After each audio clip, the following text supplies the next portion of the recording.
Halo guys, assalamualaikum warahmatullahi wabarakatuh. Terima kasih yang udah setia channel Yati sama official lagi. Semoga kalian selalu sehat, berkah untuk kita semuanya. Gimana kabar kalian, sehat? Alhamdulillahirobbilalamin. Kasam waras. Alhamdulillah Kaisam itu senang kalau misalkan mama tua kaplak itu kayak Tisam. Kemana ya kayak Tisam ya? Aduh, udah nggak usah elon ya. Kita di sini tuh memang lagi berjuang. Di luar negeri itu yang harus dilakukan adalah mental berani, mental menghadapi majikan, mental menghadapi keluarga. Itu kita harus kuat mental ya. Karena kayak Isam juga dulu sama cuy, sebelum kerjaan ini santuy, kayak Isam juga sama kerja rodi sama majikan itu ya, wajar.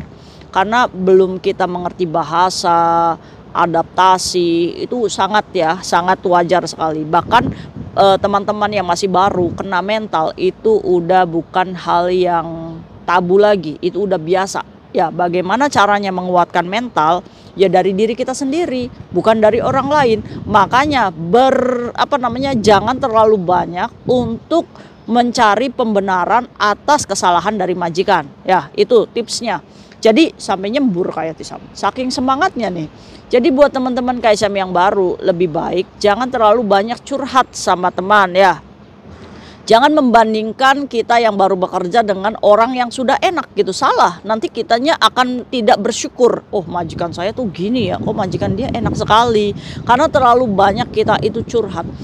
Saya kurang makan. Nah, buat kaliannya yang dicurhatin ya, kalau kayak gitu, kurang makannya gimana, Ce? Ya udah, Cece beli mie sendiri, beli makanan sendiri untuk hanya pengganjal. Itu kita sebenarnya dari budaya kita aja sudah berbeda ya. Kita dari cara makan aja berbeda. Di Indonesia pagi sarapan nasi, siang nasi, malam nasi. Begitunya nyampe di sini kita makan nasi cuma malam aja. Nah itu. Jadi sangat wajar kalau kita menganggap bahwa kita kurang makan. Karena belum adaptasi ya cuy ya. Tapi kalau sudah adaptasi ke sini-sini malah kita tuh makan nasi banyak. Ih, kamu makannya banyak banget gitu gak sih?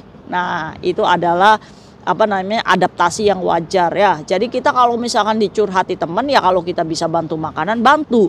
Kalau nggak bisa, arahkan. Semangat, dulu juga sama saya kayak gitu. Kuat, kamu kuat ya. Jadi jangan, lah iya Tace kurang makan. Loh saya loh majikannya itu banyak makanan. Nanti bikin sedih. Ujung-ujungnya udahlah saya notice aja. Ya jangan ya. Jadi kitanya yang dicurhatin juga jangan lebay gitu menerimanya tuh ya. Jadi harus support, udah biasa itu. Ya, kamu harus kuat, bertahan. Nah itu baru support system untuk teman-teman kita yang mentalnya ngelemporo gitu ya. Gak apa-apa. Musim dingin sudah datang cuy. Waduh, kira-kira kalian punya alergi suhu nggak nih? Wajar ya, barangkali kalian gatel-gatel apa, wajar itu. Alergi cuaca, musim dingin, kaget itu udah biasa. Jadi kalau misalkan kalian alergi gatal-gatal apa, cepet ngomong sama majikan, karena majikan juga akan menyadari tipikal kulit domestic helpernya ini pasti akan berbeda. Pastinya majikan akan memberikan obat. Kalau majikan tidak memberikan obat, is okay, jangan bersedih, ada apotek. Kita pun punya gaji ya. Untuk diri kita sendiri jangan pelit. Beli, ngomong sama apoteknya, ini apotek saya gatal-gatal gitu, kenapa ya? Oh Sabjan ini, udah biasa apotek menangani kasus seperti ini, nanti dikasih obat, palingan juga nggak lebih dari $100 cuy. Untuk diri kita sendiri jangan pelit, itu kuncinya ya. Nah terus ada lagi yang tiba-tiba yang kemarin itu di Yunlong ya, katanya sih di Taman Bobo cuy, ada mbak-mbak Indonesia yang tiba-tiba pingsan. Awalnya dia ini pingsan, terus sadar lagi, tiba-tiba pingsan lagi. Akhirnya diteleponkanlah ambulan datang, ya kan? Di video lah, ini mbak Indonesia karena kedinginan, kasihan dia libur di Taman Bobo, duduk di alas plastik aja, kurang baju, kedinginan, pingsan. Apakah benar karena dingin? Nah ini hanya dokter yang bisa mendiagnosa. Kita hanya bisa menduga mbaknya ini karena kedinginan, duduk di lantai plastik, libur, kurang baju, akhirnya kedinginan dan pingsan. Ini adalah VT yang beredar ya, mbak-mbak yang pingsan di Taman Bobo. Apakah teman kalian? Apakah kalian sudah tahu kondisinya gimana sekarang? Kenapa? Boleh di kolom komentar dikasih tahu ke mbak-mbaknya yang penasaran. Apakah benar Kak Isam karena dingin? Ada beberapa faktor cuy, dimana kita ini bisa pingsan mendadak, dikarenakan yang pertama dehidrasi, mungkin karena lagi puasa, ditambah suhu dingin, sehingga kekebalan tubuhnya tidak kuat, akhirnya pingsan. Ada juga mungkin karena kekurangan gula darah, ya kan. Kalau saya kebanyakan gula kayak siapa, mungkin karena lagi diet, lagi apa, jadi akhirnya pingsan juga. Ada juga karena serangan musim nih, karena terlalu panas atau terlalu dingin, jadi suhu badan tidak kuat, akhirnya ngedrop pun, itu pun bisa. Ada juga karena gagal jantung, ibaratnya ada permasalahan di jantungnya, tiba-tiba pingsan pun, itu pun bisa. Karena darah tinggi pun, terus akhirnya pembuluh darah pecah dan akhirnya pingsan pun, itu pun bisa. Kemarin malah ada teman kayak Tisam yang tiba-tiba pingsan di MTR Kuari B, ternyata empedunya bermasalah.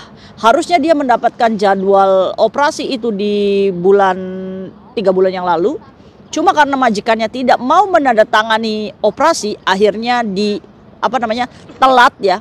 Akhirnya diagendakan operasi lagi di bulan Maret. Ini harus nunggunya lama lagi.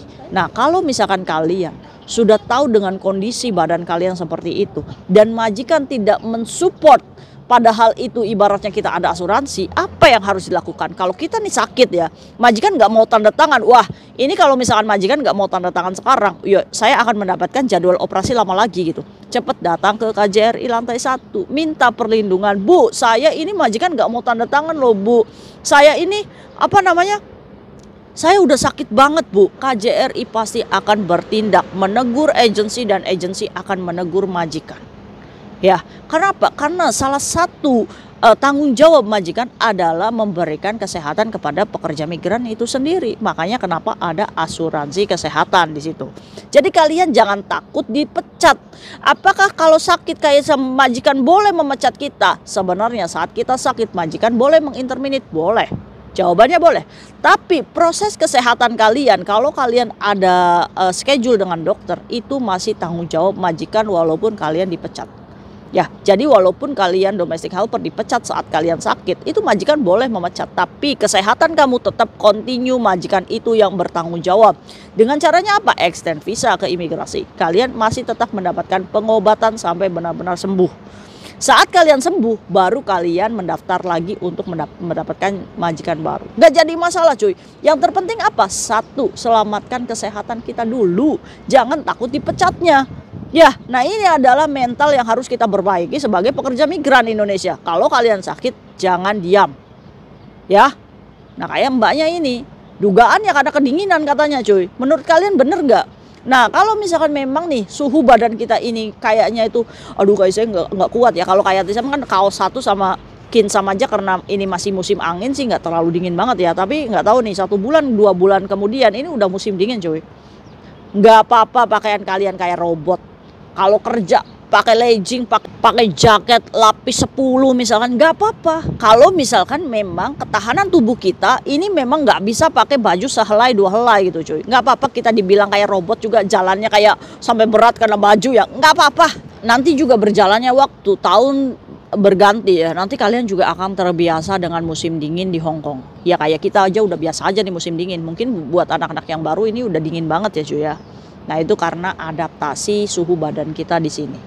Oke? Nah ya jadi itu ya. Jadi pesan kayak Tisam, jangan males untuk minum air putih karena ini udah kering banget ya.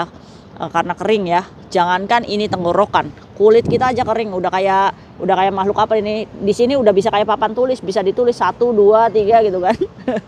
Jadi jaga kesehatan ya untuk teman-teman kita ya, mungkin yang yang belum punya baju dingin. Boleh ngomong ya, kayak Sam saya nggak punya baju dingin, kayak Tisam ini nanti bisa sharing ya untuk teman-teman yang mungkin kebanyakan baju dingin bisa dikasihkan ya. Jadi buat kalian yang udah terlalu banyak baju boleh disumbangkan ke teman-teman kita yang masih baru ya. Jadi buat kalian yang nggak ada baju jangan diam, minta sama teman kita, kamu punya nggak baju dingin? Nggak apa-apa, minta. Lebih baik minta daripada berhutang untuk beli baju dingin ya. Oke, sepakat? Ya mungkin itu sharing Kasam hari ini, semoga bermanfaat untuk kita semuanya. Buat mbaknya yang kemarin pingsan, gak usah khawatir ya mbak ya, jaga kesehatan dan ini bisa menjadikan pembelajaran untuk teman-teman kita untuk lebih menjaga diri sendiri. See you next video, bye bye. Assalamualaikum warahmatullahi wabarakatuh. Bye.